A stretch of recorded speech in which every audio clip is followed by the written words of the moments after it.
Bonjour à tous, bienvenue dans Cap sur la Russie, un nouveau rendez-vous de Foot Express diffusé sur Bordeaux TV. On est ravis de vous accueillir à J-90 jours de la Coupe du Monde en Russie. Nous sommes ravis de vous retrouver. Pour ce premier rendez-vous, j'ai le plaisir d'accueillir Dominique Sikora, dirigeant de Market Pessac. Bonjour Dominique. Bonjour Olivier. Et Fabien de Sport Vintage, un site et un showroom dédié au maillot vintage. Exactement. Évidemment. Bonjour Fabien. Bonjour. Et pour m'accompagner évidemment, Pascal Aguillou, notre globe-trotter qui rentre du Koweït. Bonjour Pascal. Entre autres. Bonjour Olivier et bonjour tout le monde. C'est parti pour 30 minutes de bonheur, de reportage de couleur. Cap sur la Russie 2018, c'est maintenant.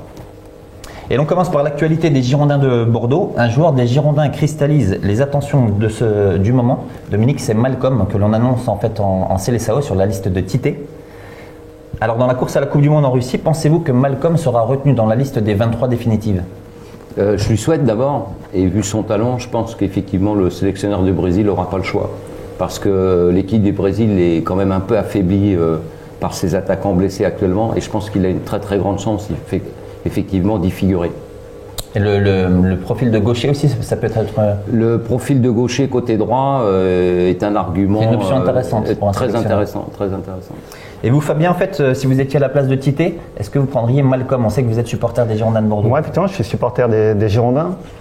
Après, Malcolm, il n'a aucune expérience au niveau européen, aucune expérience internationale. Et je crois qu'il n'a pas été appelé dans la dernière sélection. Ça laisse plus beaucoup de place pour lui, je pense, pour la prochaine Coupe du Monde. Alors il est quand même présélectionné. C'est vrai que là, il est dans un petit moment de flou, on va appeler ça comme ça. Mais il a quand même l'avantage de déjà connaître Tite et que Tite connaisse ce joueur, puisque pendant 2 ans, ils étaient au Corinthians ensemble. Effectivement. Donc ça peut aussi... C'était son entraîneur, oui. Alors Malcolm peut-il faire partie des 23? C'est la question que l'on vous pose, chers internautes. Donnez-nous votre avis sur le compte Twitter Foot Express et sur le compte de Bordeaux TV. Vous serez publié. En attendant, j'ai posé la question au Brésilien Pablo, le coéquipier de Malcolm à Bordeaux. Voici sa réponse.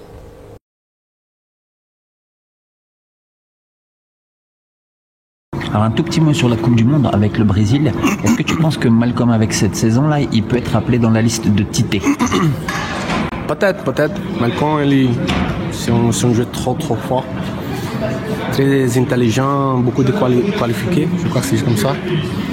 Et il fait une belle saison. Il va faire une belle saison. Et je crois que s'il continue comme ça, il peut être dans la sélection. Dans la sélection, oui. Malcolm en Seleção, cela nous amène à nous projeter directement sur le Brésil, le pays aux 5 étoiles, c'est-à-dire aux 5 Coupes du Monde remportées en 1958, en 1962, en 1970, en 1994 et en 2002. Figurez-vous qu'à Rio, il y a un quartier authentique qui vaut le détour. Sans plus attendre, je vous propose une immersion dans le quartier de Japantown, un reportage signé Pascal Aguillou. Nous sommes dans le quartier de la Liberté. Et là, c'est pas Chinatown, c'est Japantown, parce que figurez-vous qu'à Sao Paulo, il y a 1,5 million de Japonais, ce qui en fait la communauté la plus importante, en dehors du Japon, of course. Et alors ils sont quand même assez excités par rapport au football, parce qu'au Japon maintenant ça marche le foot, et le Japon est qualifié pour la Coupe du Monde. Donc s'ils jouent de temps à autre à Sao Paulo, j'aime autant vous dire qu'ils vont avoir leurs supporters. Alors pourquoi 1,5 million de Japonais? Tu le crois ça, 1,5 million de Japonais au Japon, à Sao Paulo? Parce qu'à l'abolition de l'esclavage ici en 1888, eh bien, il n'y avait plus d'esclaves, où c'était plus compliqué. La main-d'œuvre, évidemment, devenait un petit peu plus chère, quoi. Les esclaves venus d'Afrique étaient encore là, mais c'était moins simple pour les grands boss qui avaient des plantations de canne à sucre, de café, etc. Du coup, il y avait une possibilité pour une main-d'œuvre étrangère. Sont arrivés beaucoup d'Italiens, d'Espagnols, des Japonais. Ne me posez pas la question pourquoi, on s'en fout un peu d'ailleurs.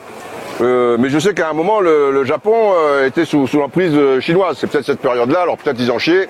Donc quitte à en chier, autant en chier, au Brésil, peut-être c'est sympa. Donc il y a 1,5 million de Lascars aujourd'hui. Et ils sont venus bosser dans les plantations, bon, ce qui est pas extra, mais voilà. Donc c'est assez rare quand même. C'est vrai qu'on est habitués, nous, à San Francisco, à New York, à Paris, Chinatown et tout, mais Japantown, voilà, c'est ici, et c'est très bon, ils sont très sympas. Oui. Comme partout, il y a des dragons, il y a des trucs, voilà quoi, un peu asiatiques sur les marchés, quoi, voilà, bon, c'est comme ça. Mais il y a quand même un petit peu de foot, et je le prouve, vous voyez. Santos, Corinthians, Palmeiras, voilà. De toute manière, il y a une très grande relation entre le Japon et, en matière de football et le Brésil, puisque Zico a été entraîneur longtemps de la sélection du Japon. Il y a eu beaucoup de joueurs brésiliens, Leonardo, Zico bien sûr, et bien d'autres, qui sont allés jouer au Japon, dans le championnat là-bas, et qui étaient très populaires. Une forte relation Brésil-Japan, relation, very good relation.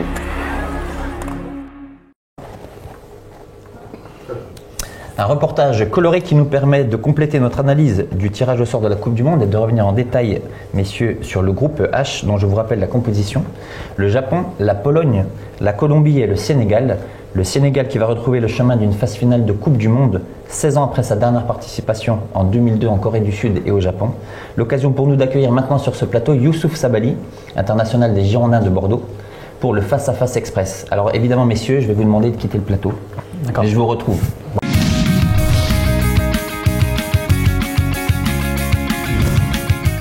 Bonjour Youssouf, ravi de vous accueillir sur le plateau de Cap sur la Russie. La Russie, c'est dans quelques jours. Que connaissez-vous de la Russie? Bonjour. Après, je connais pas grand-chose de la Russie. Je connais uniquement certains clubs qui évoluent en Ligue des Champions. Et mis à part ça, j'ai déjà joué contre une équipe russe lorsque j'étais en équipe nationale avec l'équipe de France en jeune. C'était à Limoges, c'est ça? Ouais, c'était à Limoges. Donc, vous vous rappelez du résultat? Ouais, on avait gagné 1-0. En plus, j'avais marqué ce jour-là. Donc c'est un bon forcément, c'est un très bon souvenir. Alors, pour vous éclairer un petit peu, je vous propose de regarder un petit clip de l'un de nos partenaires. C'est Le Carreau. Regardez.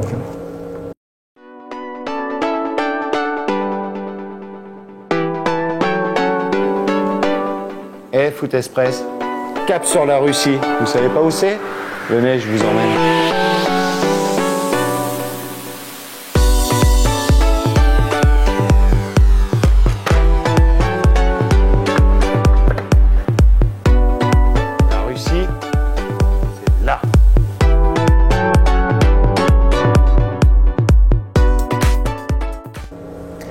Alors Youssouf, la Russie, ça fait un long voyage, comme on a pu le voir là sur le globe. Pour vous, ce sera une première compétition, une première Coupe du Monde. À 25 ans, on imagine qu'il y a beaucoup d'impatience autour de ce rendez-vous. Ouais, c'est clair. Après, c'est la première fois que je vais vivre une Coupe du Monde en tant que professionnel. Je sais que c'est une très belle expérience à vivre, donc il va falloir bien s'y préparer. De votre côté, en fait, l'intégration, comment ça se passe au niveau des Lions de la Teranga?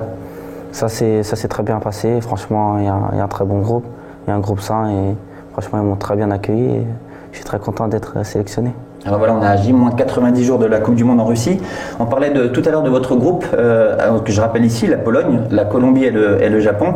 Il y a un joueur japonais qui joue latéral droit comme vous, c'est Hiroki Sakai. Il joue à Marseille, vous avez l'occasion de le rencontrer. Qu'est-ce que vous pouvez nous dire en fait sur ce joueur? Pour commencer, c'est un très bon joueur. C'est un joueur très important à l'Olympique de Marseille. C'est un joueur très offensif qui cause pas mal de problèmes, donc il va falloir se méfier de ce joueur. Donc ça serait une belle affiche, ouais. Sénégal-Japon. Alors Youssouf, un petit cadeau avant de vous libérer. On a sollicité Moussa Konaté, qui est un de nos compatriotes chez les Lions, justement du Sénégal. On écoute, regardez ce qu'il pense de vous.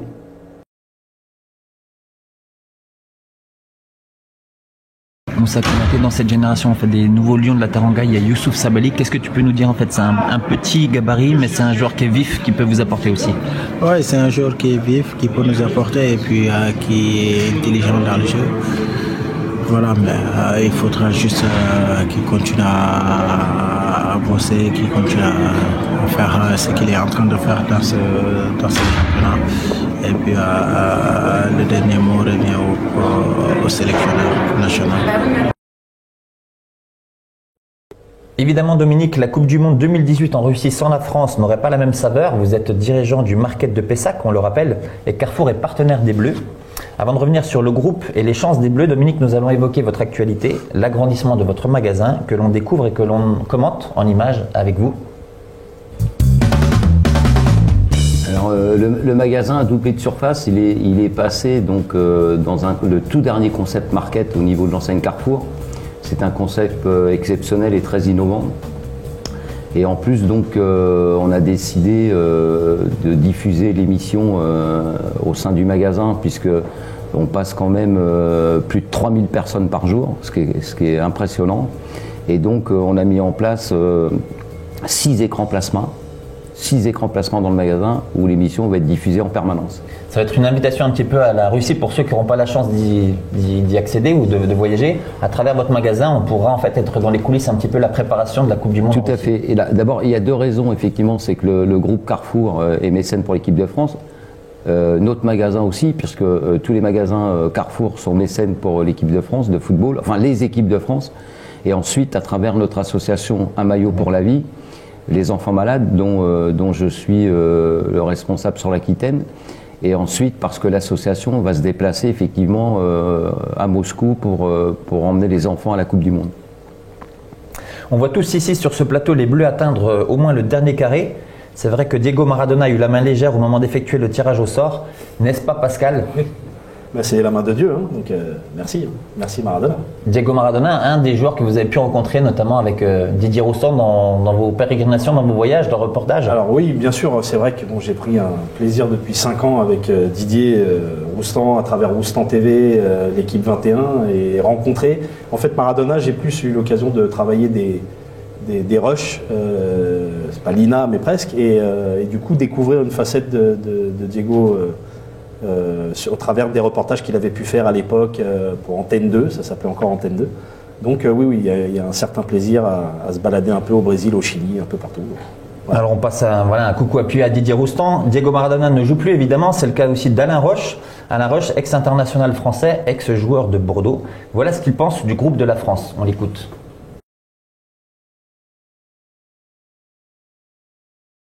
Et le tirage au sort de la Coupe du Monde en fait en Russie, la France avec le Pérou, avec le Danemark et puis avec l'Australie. Voilà, en fait, un petit mot, simplement votre analyse sur ce groupe. Écoutez, nous sommes une nouvelle fois heureux dans le tirage au sort, ça devient habituel. Didier a beaucoup de chance. Peut-être qu'il joue à l'Euro 1000 en fait. Non, je sais pas, je pense pas qu'il en ait besoin. Non, ce que je veux dire, c'est je pense qu'on a un bon entraîneur, il l'a démontré en club avec la sélection, on a des bons joueurs, une superbe génération, et en plus on a un peu de réussite au tirage, donc c'est plutôt pas mal. On devrait sortir de ce groupe-là. Après, c'est vrai que ça va sûrement se corser, ce qui est logique. Hein. Oui, notamment. Croatie, je crois, ou Argentine.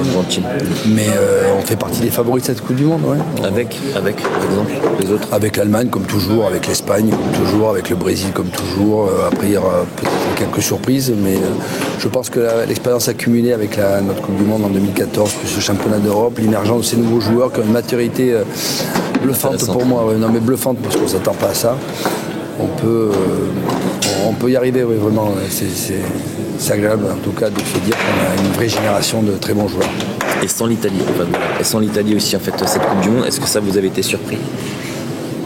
Bien sûr qu'on est surpris, on ne s'attendait pas à ça, même si ils étaient dans un groupe difficile avec l'Espagne, qui est extrêmement performante actuellement, mais je ne pensais pas les voir perdre face à la Suède, mais il faut dire que je ne les avais jamais vus jouer, et je me suis rendu compte que c'est une équipe qui a peu de talent, quoi. Alors est-ce que l'entraîneur les a bien fait jouer? J'étais un peu surpris qu'il se passe d'attaquant titulaire à Naples, je crois que c'est Immobilier, c'est ça, Thierry Immobilier. Donc voilà, on peut se poser des questions sur tout ça. Après, j'ai trouvé que c'était une équipe extrêmement militante derrière. Pirlo n'a pas été remplacé.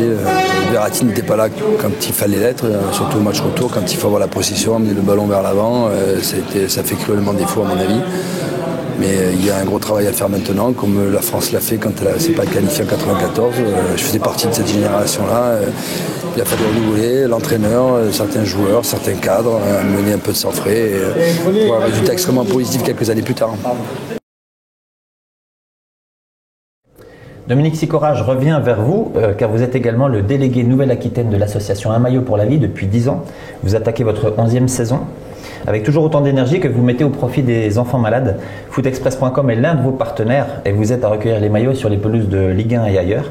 Et sur le plateau aujourd'hui, nous avons Fabien, qui est justement venu avec un maillot de sa collection, le maillot vintage du Pérou, futur adversaire des Bleus. Quelle est l'histoire de ce maillot, Fabien, et de cette sélection, le Pérou? Alors ça, c'est le maillot du Pérou, mais de 78. Donc c'est vraiment la dernière année où le Pérou a été brillant en Coupe du Monde. Ils ont été encore là en 82, mais en 82, ça n'était pas très bien passé. Donc ça, 78, c'est notamment avec Teófilo Cubillas, sûrement le meilleur joueur de l'histoire du Pérou. C'est aussi l'un des meilleurs buteurs de la Coupe du Monde. Il a marqué 10 buts en 13 matchs. C'est un meilleur ratio que Platini, que Zico. Donc ça place un joueur quand même. Et puis ça, c'est vraiment un maillot qui est reconnaissable. Tu peux le montrer. Qui est reconnaissable, Oui, on peut le montrer parce qu'il a des manches, effectivement. Il a des manches et puis surtout, il a cette écharpe rouge qui fait que tout le monde reconnaît ce maillot. Donc pour les clubs, ça va être River Plate. River Plate, bien sûr. Et ça, Petit côté Monaco. Monaco après. Il y a Rayo Vallecano en Espagne qui joue avec cette bande rouge. Et le Pérou, la première fois, c'est en 1936 qu'ils ont joué avec cette bande rouge. Et lors des Jeux Olympiques de Berlin, où ils ont fini invaincus. Mais ils ont été éliminés, expulsés des Jeux Olympiques à la suite d'un envahissement du terrain de leurs supporters. Bon, après, c'était contre l'Autriche. Donc je ne sais pas si le régime nazi n'était pas bien content de récupérer l'Autriche. En tout cas, le Pérou a été content de cette tentative et depuis, il joue tout le temps avec eux. On la trouvera donc évidemment en Russie avec l'équipe de France. Je crois que vous avez bossé votre chronique, hein, un maillot, une histoire. On vous accueillera avec plaisir dans des prochaines émissions. On termine avec vous évidemment on rappelle que vous avez un showroom, une boutique rue Fondodège à Bordeaux et que tous vos maillots vintage sont également disponibles sur le site sportvintage.com. Collectionner les maillots, leur offrir plusieurs vies, remonter le temps. À quel moment vous est venue l'idée? Alors l'idée, elle est venue moi-même. Je cherchais un maillot de Cruyff dont je suis un grand fan. Je n'ai pas trouvé ce maillot des Pays-Bas 74. Je me suis dit, si moi je cherche, il y en a peut-être d'autres. Et c'est comme ça que tout a commencé il y a 10 ans maintenant. Et puis maintenant, on fait de plus en plus de maillots et pas seulement de Cruyff. Et on n'attend pas forcément en fait une Coupe du Monde à chaque fois pour proposer une nouvelle collection. Je crois que vous êtes en train de travailler, on peut le dire, sur le maillot du Maroc. Voilà, bon, c'était une petite exclusivité. Pour Bordeaux TV et Foot Express évidemment. Le Pérou dans le groupe des Bleus, donc en Russie avec l'Australie et le Danemark. Voilà un joli clin d'œil pour un joueur qui est arrivé au mercato d'hiver à Bordeaux. Vous l'avez reconnu, c'est Martin Braithwaite qui avec Lucas Laraguer est susceptible de mettre le cap sur la Russie. Il en a envie en tout cas. On l'écoute.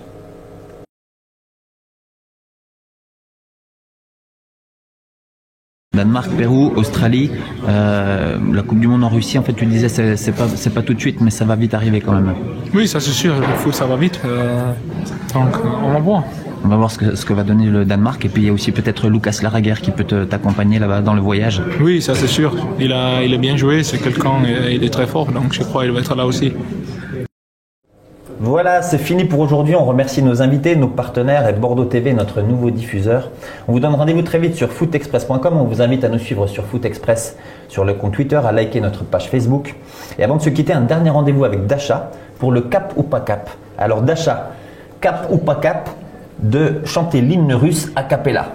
Mais c'est un honneur. Un honneur, donc c'est cap. On vous écoute. Alors, merci beaucoup de m'inviter ici. C'est un moment très important pour moi. C'est la première fois que je chante cette hymne de la Russie d'aujourd'hui.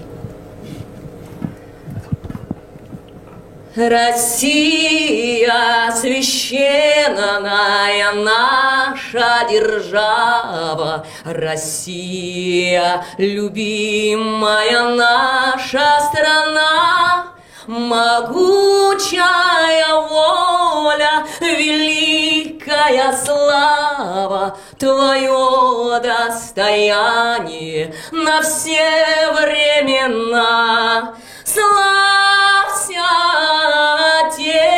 Отечество наше свободное, братских народов союз вековой, памятями данная, мудрость народная. Славься, страна, мы гордимся тобой, от южных морей до полярного края раскинулись наши леса и моря. Одна ты на свете, одна ты такая, хранимая Богом, родная земля. Славься, Отечество наше свободное, братских народов союз вековой,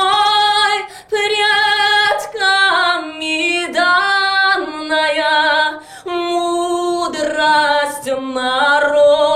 родная, славься, страна, мы гордимся тобой.